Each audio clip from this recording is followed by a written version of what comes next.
जय हिंद आप सभी को। और आज हम बात करेंगे एक इंपॉर्टेंट मिशन के बारे में, वो है मिशन सागर। अब ये मिशन सागर अगर आपकी इंडियन नेवी की स्पेशली एसएसबी आ रही है तो वो बहुत इंपॉर्टेंट बन जाता है। और यहाँ पर आर्मी नेवी के लिए भी इंपॉर्टेंट, आई मीन आर्मी और एयरफोर्स के लिए भी इंपॉर्टेंट बन जाता है। कैसे, उसके लिए पहले मैं आपको एक न्यूज दिखाऊंगा, जरा इस न्यूज को देखिए आप। Indian naval ship Kesari, which has reached Malé port in Maldives, and this is the first destination under Mission Sagar. It will discharge 580 tons of essential food items as a gift from people of India to the people of Maldives. Okay, अभी आपने एक बात सुनी कि mission सागर है, जो आपके सामने नाम भी दिख रहा है मिशन सागर, उसमें इंडिया जो है गिफ्ट कर रहा है फूड आइटम्स और मेडिसिन 5 इंडियन ओशन आइलैंड्स को। क्यों कर रहा है? इसके पीछे एक जियोपॉलिटिकल एंगल है, इस बात को हमें समझना है। उससे पहले मैं आपको अपने बारे में बताना चाहूंगा। मेरा नाम है Shubham Wasne. By profession I am a YouTuber on self selection board YouTube channel and my aim is to take you one step towards your uniform. यहाँ से हम आगे बढ़े तो रोज शाम 5, 6 और 7 बजे डेली मैं आपके एसएसबी के लेक्चर और जीडी टॉपिक लेकर आता हूँ फ्रॉम मंडे टू फ्राइडे। इसके साथ अगर आप सीडीएस, एफकेट, सीएपीएफ, एसएसबी की तैयारी करना चाहते हैं तो अनअकैडमी के टॉप एजुकेटर इसमें आपकी मदद कर सकते हैं। ये उसका प्राइसिंग प्लान है। बट अब तक आप मेरी वीडियो देख के समझ गए होंगे कि रोमन साइंस आपके साथ मेरा उठना बैठना है। रोमन साइंस साहब ने कहा है कि अनअकैडमी शुरू तेरी बहुत चलती है, तो आप मेरा नाम एज अ कूपन कोड इस्तेमाल कर सकते हैं और आपको यहाँ पर 10% ऑफ मिल जाएगा। यहाँ से हम आगे बढ़ते हैं। अब मिशन सागर में ये जो सवाल है ये आपसे डायरेक्टली पर्सनल इंटरव्यू में पूछा जाएगा। ये सवाल आपके जीडी में और लेक्चर में डायरेक्टली नहीं आएगा, कहीं आपको जरूरत पड़े तो आप इस्तेमाल कर सकते हैं। अब देखिए, मिशन सागर के अंदर जो इंडियन नेवल शिप है आईएनएस केसरी, वो 5 जगह जाने वाला है। वो है मालदीव सबसे पहले, फिर मॉरिशस, सेशल्स, फिर कोमोरो आइलैंड जो कि एजम्पशन आइलैंड के पास है, उसके बाद मेडागास्कर आखिर में। ये पूरा का पूरा उसका प्लान है आईएनएस केसरी का। नाम याद रखना, शिप का नाम है आईएनएस केसरी। अब ये आईएनएस केसरी जो है ये एक लैंडिंग शिप है। लैंडिंग शिप क्या होता है? लैंडिंग शिप ये होता है, आप देख रहे हैं ये वर्ल्ड वॉर 2 के टाइम की एक फोटो है जिसमें से एक शिप के अंदर से टैंक आ रहा है।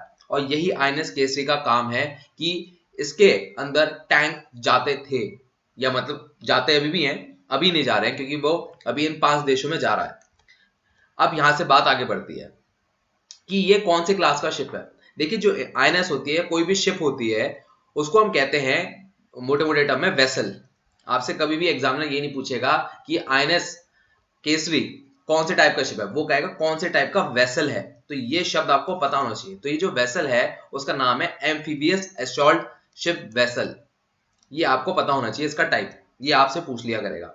अब जब आप इतने सवाल का जवाब कर रहे होंगे तो कहेगा कंटिन्यू। जो आप कंटिन्यू करने को कहेगा तो आपको वापस उसी सवाल पे आना है जो आपसे शुरुआत की थी। और सवाल क्या था? मिशन सागर।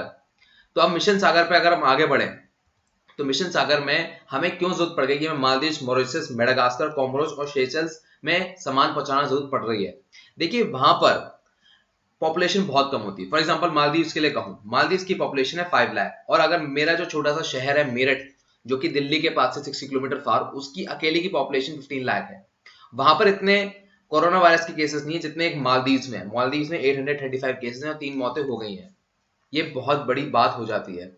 अब यहां से कहानी आगे बढ़ती है। तो हम इस मिशन सागर के अंदर इन देशों को क्या पहुंचा रहे हैं? देखिए, मालदीव्स को हम 600 टन का फूड पहुंचा रहे हैं। मॉरिशस को मेडिसिन और आयुर्वेदिक मेडिसिन पहुंचा रहे हैं और मेडिकल असिस्टेंस टीम, मतलब एक टीम भी जा रही है हमारी तरफ से।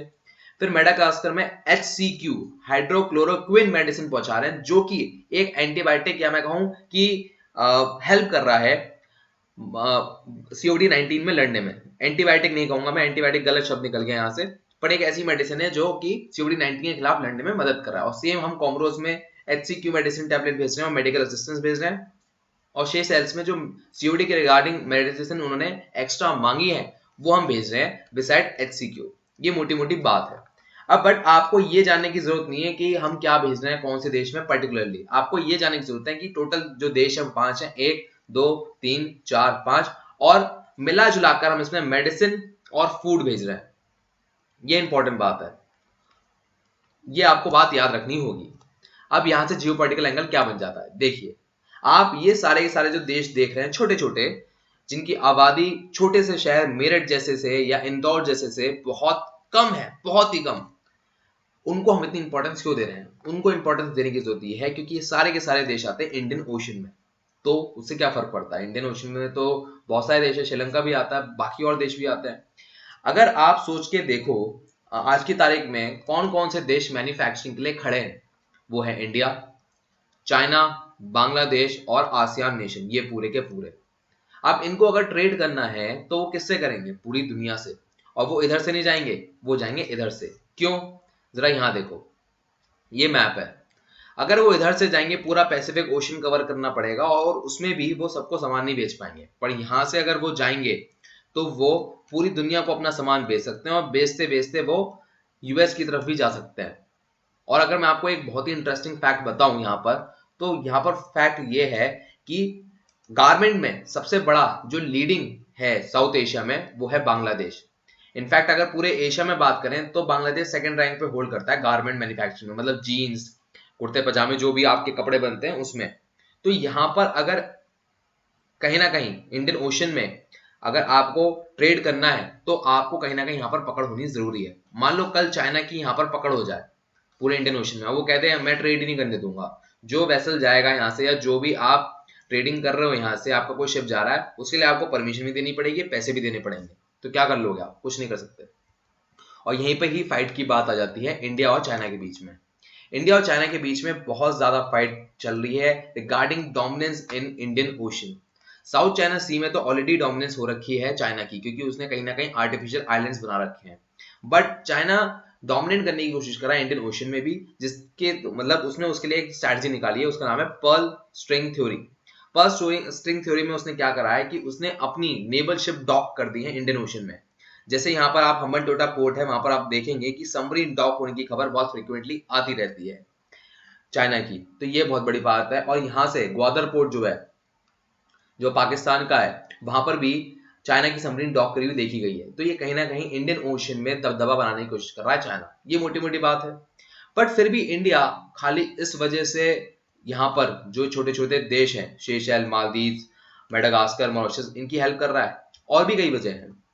वजह क्या है? वजह है ये, टुमारो हम नेवल बेसिस खोल सकते हैं इन 5 देशों में।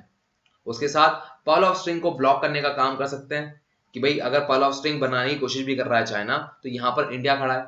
उसके बाद सॉफ्ट पावर मिलेगी हमें चाइना के अगेंस्ट यूएन में, क्योंकि अगर हम कहीं ना कहीं इन देशों की मदद कर रहे हैं जिनको कहीं ना कहीं फूड और बाकी ग्रोसरी आइटम या डेली आइटम के लिए भी बाकी देशों पे डिपेंड होना पड़ता है, और वहां इंडिया एकदम फ्री सप्लाई कर रहा है।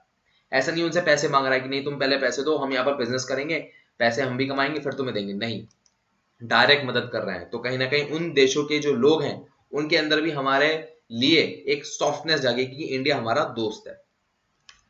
अब यहां पर एक और फायदा यह है कि वोट मिलेगा यूएन में।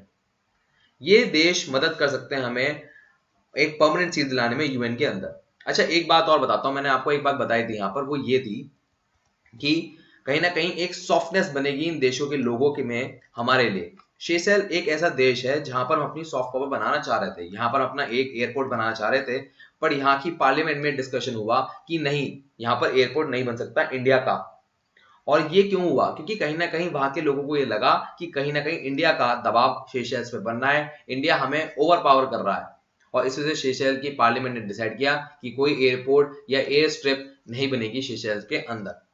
और यही अगर ये बात हमें उन लोगों को लगता कि नहीं ये तो अच्छे काम कर रहे हैं हमारे लिए, तो वो अलाउ कर देते। जैसे अफगानिस्तान, अफगानिस्तान इसका बहुत बड़ा एग्जांपल है। अफगानिस्तान के लोगों का मानना है कि इंडिया हमारे लिए ही काम कर रहा है, यहाँ पर हॉस्पिटल स्कूल जो बनाए हैं इंडिया ने, वो हमारे लिए बहुत अच्छा काम कर रहे हैं। और जब भी आप देखते भी होंगे जब अफगानिस्तान के लोग हमारे लिए बात करते हैं तो उनके मुंह से सिर्फ अच्छे ही शब्द निकलते हैं। और ऐसी रिलेशनशिप हम इनके साथ बनाना चाह रहे हैं। ये मोटी मोटी बात आपको समझ में आ गई होगी। अब यहाँ से आप बहुत बढ़िया बता रहे थे कि सर ये आईएनएस केसरी जाएगा, ऐसे ऐसे जो 5 देश हैं जो इंडियन ओशन में हैं उनसे मुलाकात करेगा और उनको जो जो जरूरत है वो दे देगा। और इससे कहीं ना कहीं हमारी सॉफ्ट पावर बहुत ज्यादा बढ़ेगी और यूएन में भी दबाव पड़ेगा। और ये बहुत अच्छी बात है हमारे लिए। तो यहाँ पर एक क्वेश्चन जो इंटरव्यू ऑफिसर आपके सामने डाल देगा वो ये डाल देगा कि एक बात बताओ, ये जो 5 देश है, मालदीव, मॉरिशस, मेडागास्कर, कोमोरोस और सेशेल्स, इसमें आईएनएस केसरी क्यों जा रहा है? वो एक एम्फीबियस असॉल्ट शिप है, वही क्यों जा रहा है? हमारे पास बहुत सारे शिप हैं, बहुत सारे शिप है, तो उनको भेज देते हैं, उन्हें क्यों नहीं भेज रहे? तो यहाँ पर आपका जवाब आना चाहिए। देखिए, जो पहला शिप है वो है एयरक्राफ्ट कैरियर। इसका काम है कि ये जहाज जो है, जेट और हेलीकॉप्टर्स, इनको कैरी करता है, तो इसका काम नहीं है सामान लोड करने का। उसके बाद है क्रूजर, डिस्ट्रॉयर कॉर्वेट और फ्रिगेट, इनका काम होता है अटैक करने का, डिफेंड करने का। तो ये भी ये काम नहीं करते हैं सर कि लोड करें सामान और भेज दें। और यहां पर आखिरी बच जाता है एम्फीबियस वॉर वेसल। अगर मैं सर इसके बारे में बात करूं तो ये टैंक तक कैरी कर सकता है। तो फूड आइटम्स, मेडिसिन तो बहुत छोटी चीज है इसके लिए कैरी करना, इसलिए हमने एम्फीबियस वॉर वेसल को यूज करा है और इसलिए हमने आईएनएस केसरी को हमने आगे रखा है। अब आप कहोगे यहाँ पर minor surface combatant and minor surface warfare vessel क्यों नहीं है, क्योंकि इंडिया के अंदर नहीं आते हैं। तो मैंने इसलिए यहाँ पर इन दोनों की ही आई मीन इन सारे शिप के बारे में ही बात की है। ये बात आपको समझ में आ गई होगी। यहां से एक सवाल और आ सकता है, क्या आप ये बता सकते हो कि कॉर्वेट और फ्रिगेट में अंतर क्या है? जरा मैं आपको पहले एक फोटो दिखाता हूं। ये है यहाँ पर कॉर्वेट और यहाँ पर है फ्रिगेट। दोनों में अंतर बता सकते हो? फोटो फोटो देख के क्या अंतर है? नहीं बता पाओगे, बहुत मुश्किल है बताना, दोनों दिखते ही एक जैसे हैं। कॉर्वेट और फ्रिगेट, पहला सबसे बड़ा डिफरेंस है साइज का। जरा फोटो ध्यान से देखो, कॉर्वेट का साइज और फ्रिगेट के लेंथ में बहुत बड़ा फर्क है। इसके बाद अगर आप सिमिलैरिटी देखो तो दोनों एक जैसे ही दिख रहे हैं। क्यों? देखो सामने आगे गन माउंटेड है, इसमें भी गन माउंटेड है, बट कॉर्वेट जो है वो स्पीड काफी अच्छी है उसकी, जबकि फ्रिगेट की नहीं है। अब यहां पर जो फ्रिगेट है वो क्या करता है, जो मर्चेंट नेवी के वेसल्स होते हैं उनको डिफेंड करने का काम करता है अगेंस्ट सबमरीन, जबकि कॉर्वेट का काम ऐसे नहीं है। वो हाई स्पीड एक शिप है या बोट कह लीजिए आप, हाई स्पीड बोट है जिसका काम होता है पेट्रोलिंग करने का बेसिकली कोस्टल लाइन पे, या किसी भी एक शिप को एक सहारा देना, या उसको एक जैसे बॉडीगार्ड होता है, बॉडीगार्ड की तरह आगे बढ़ना। तो ये जो एयरक्राफ्ट कैरियर होते हैं ये वाले, इनके साथ भी चलते हैं कभी कभार, क्योंकि इनकी स्पीड ज्यादा होती है तो ये तुरंत अटैक करने के लिए काफी अच्छे होते हैं। बट इनके साथ क्रूजर और डिस्ट्रॉयर भी लगे हुए होते हैं, ये बात भी आपको याद रखनी पड़ेगी। तो ये होता है वीडियो का एंड। बट वीडियो के एंड से पहले बात कहना चाहूंगा कि ऐसे जो क्वेश्चन मैंने आपको बताए हैं, जो आपसे इंटरव्यू में बीच में पूछे जाते हैं, ये आपको डिटेल में अगर जानने हो और एक ऐसे पूछे जाते हैं, तो आप ये वाली वीडियो देखो मेरी, SSB personal interview Shubham Varshan. इसमें जो कमांडर चक्रपाणी सर है उन्होंने मेरा इंटरव्यू लिया है, और इसे सर्च करना बड़ा ही सिंपल है। आप मेरा नाम वहां पर टाइप कीजिए शुभम वार्षण एसएसबी, और ये वीडियो आपको मिल जाएगी। खत्म करने से पहले मैं आपको एक बात बताना चाहूंगा गाइस, मैं अनअकैडमी पे लाइव आपके लिए ना फ्री क्वांटिटेटिव एप्टीट्यूड लाने वाला हूं, और उसके लिए आपको क्या करना होगा कि आपको अनअकैडमी ऐप इंस्टॉल करनी है, उस पर मेरा नाम सर्च करना है शुभम वार्षण, और सर्च करने के बाद वहां पर आपको प्लस ऑप्शन मिलेगा। प्लस ऑप्शन का मतलब ये नहीं है कि आपको परचेज करना है, वहां पर लाइव का ऑप्शन आ रहा होगा, उस पर आपको क्लिक कर देना है। तो जब आप लाइव पे क्लिक करेंगे तो आप एक रिमाइंडर पे सेट हो जाएंगे, और जब मेरा कोर्स आएगा जो कि अभी आ रहा है 16 मई को फ्री में पहला, और वो आ रहा है डेसिमल एंड न्यूमेरिकल्स पे, तो अगर आप वहां पर आएंगे तो आपको वो चीज फ्री में देखने को मिलेगी लाइव, और हम इंटरेक्ट कर पाएंगे, और आपके जो डाउट्स होंगे मैं वहीं पे ऑन द स्पॉट क्लियर कर दूंगा, जो आपकी सीडीएस, एफकेट, आईनेट इन सभी एग्जाम्स में मदद करेंगे, और टेरिटोरियल आर्मी भी, ये मैं बोलना भूल गया। सो सी यू ऑन 16 मई एट 9 PM, और आपके कोई भी सवाल हो तो आप मुझे सेंड करो, मैं श्योरली उसे क्लियर करूंगा। Bye bye, take care. और हाँ, एक बात और बोलना भूल गया कि मैं सारे टॉपिक्स कवर करने वाला हूँ, percentage, ratio proportion, time and work, speed and distance, सारे के सारे जितने भी हैं क्वांटिटेटिव एप्टीट्यूड के चैप्टर्स में सब के सब कवर करूंगा, और ये आपको कहाँ मिलने वाला है? अनअकैडमी पे देखना, और ये फ्री है, भूलना मत इस बात को कि ये बात फ्री है। मैं आप यहाँ पर अनअकैडमी आपसे कोई चार्जेस ले रहा है, नहीं, ये एकदम फ्री है, लाइव सेशन है, आपके डाउट तुरंत क्लियर होंगे, और सारे क्वेश्चंस हम डिटेल में करेंगे, प्रैक्टिस करेंगे, और पास्ट ईयर क्वेश्चंस को भी देखेंगे for CDS, AFCAT, INET, territorial army. मिलता हूं आपसे अनअकैडमी पे, so be stay tuned, bye bye, take care. अगर आपको वीडियो अच्छी लगी और कंसेप्ट की क्लैरिटी आई है तो खाने पे बुलाइए, और मेरी वीडियो देखकर आपको रिकमेंडेशन मिलती है तो मिठाई खिलाइए। अगर आप चाहते हैं कि मैं कोई टॉपिक लूं तो हैशटैग वार्षण का कमेंट बॉक्स में बताइए, या मेरे कोई पर्सनल मैसेज हो तो आप इंस्टाग्राम पे मुझे डीएम कर सकते हैं। सेल्फ सिलेक्शन बोर्ड मेरे इंस्टाग्राम का हैंडल है, and my aim is to take you one step towards uniform. तो मैं पूरी कोशिश करूंगा कि आपकी प्रॉब्लम सॉल्व हो।